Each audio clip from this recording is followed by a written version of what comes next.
with us. Fire Commissioner Daniel Pizarro is with here.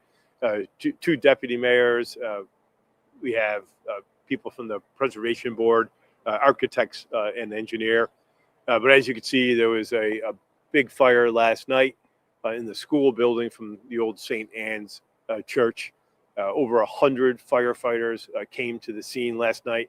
They did heroic work, making sure that none of the structures in the area, none of the homes in the area were damaged. As you could well imagine, there was embers flying all over these blocks. So thank you to the brave men and women of the Buffalo Fire Department for the work that they did last night. Today, you're looking at the structure. We're trying to figure out who the owners are.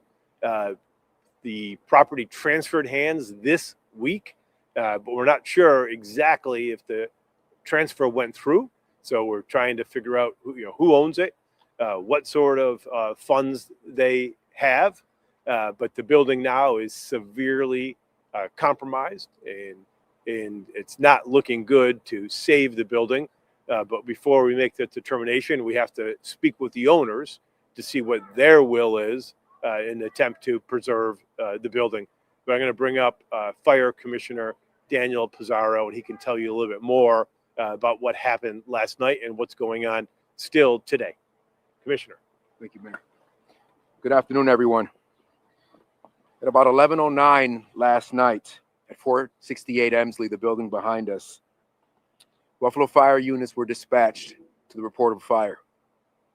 Upon arrival, the crews encountered heavy fire conditions spreading on the first and second floor. When the first initial incident commander responded, he immediately upgraded to a second alarm. It's at that point that the chief withdrew everyone and we took a defensive posture. Crews later assessed conditions, made an interior attack to see if we can save the building, but they were met with hostile fire conditions and were ordered to withdraw the building again. And we maintained a defensive posture the rest of the fire. Most importantly, there were no civilians injured, and firefighter accountability and safety was utmost priority. As the incident progressed, it ended up with 4 alarms, which is over 120 personnel. The cause of the fire remains under investigation. Does anybody have any questions for myself, the commissioner? Were there utilities on in the building? We don't know. I don't know that at this moment. So I have spoken to the owner of the building, who says last month. Solve the mystery. Who's the owner? Individuals broke into the apartment building, the rectory, and vandalized the entire interior of the rectory. They are saying that this appears to be the result of, quote, intentional wrongdoing. Is a criminal investigation underway? What do we know about the vagrants, possible vagrants, or any criminal activity occurring inside this building?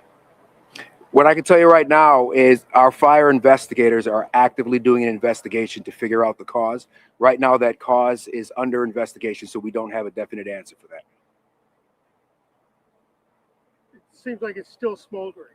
You guys are throwing water on it? Yeah, we have an aerial device set up behind us to hit any hot spots.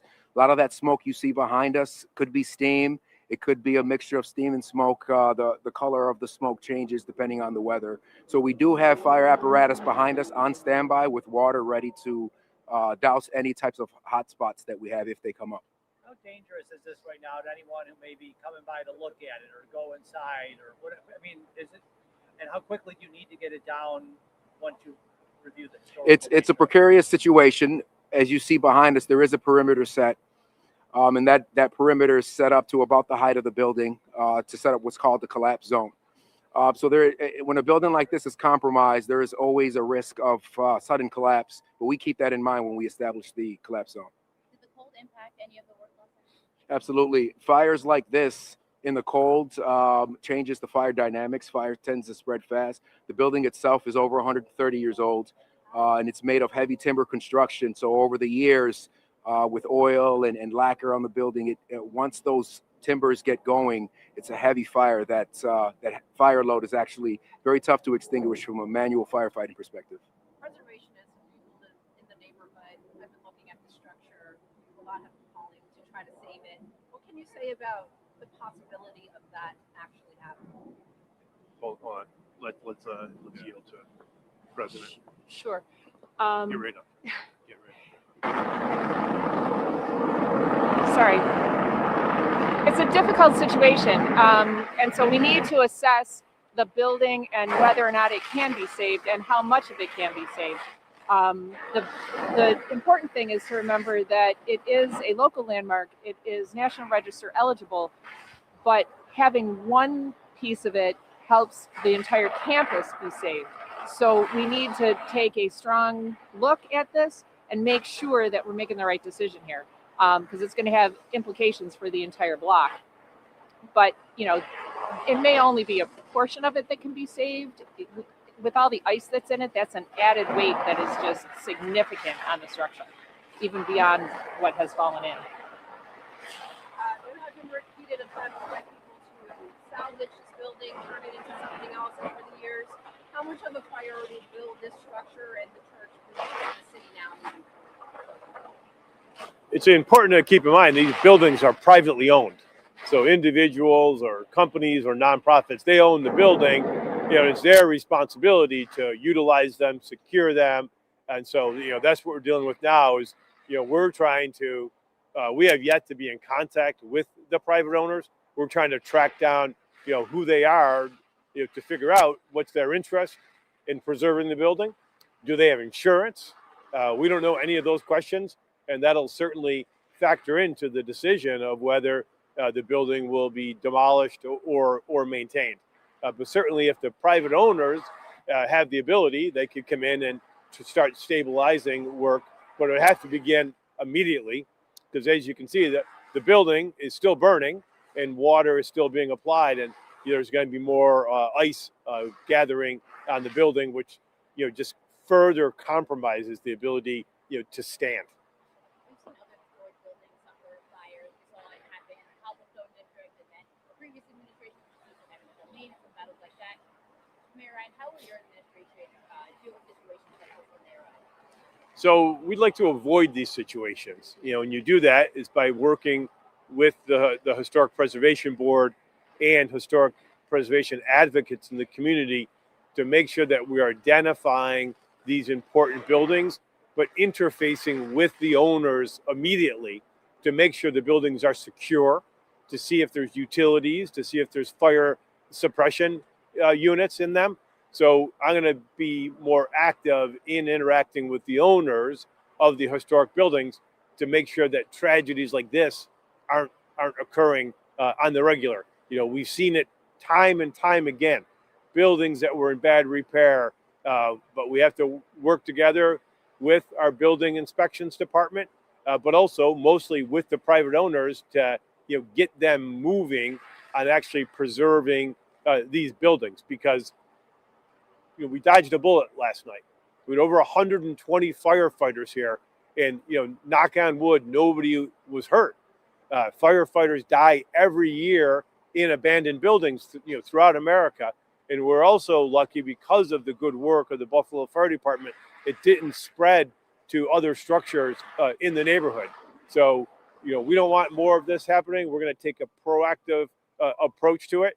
But today, you know, we're in front of a hulk of a building that's still on fire, and we're trying to figure out, you know, what to do with that. And we're going to do that by getting in touch, you know, with the private owners to see what their intentions are. Mayor, in closing, can you talk about how unfortunate it is that something like this would happen to not only a historically sound property like this, but one that is architecturally appealing as well? Yeah. You have to appreciate that. And it's, you know, it's unfortunate to hear that it might have to be torn down. What's your response to that, given the historical nature of this happened now? You know, we look forward in Buffalo, but we look forward with the history in our rearview mirror. This church was founded over 120 years ago, you know, by German immigrants. Look at the size of this complex that community put together, you know, over a century ago. But with disinvestment, you know, with white flight, these buildings have become shells. But the community resources that went into building them, It's unbelievable. The generations of Buffalonians who are educated in that school, and it just breaks your heart to see one more piece of our historic fabric lost like that. But that's why we have to get a better handle on our historic structures, so we don't have more buildings like the cobblestone building, like this building here.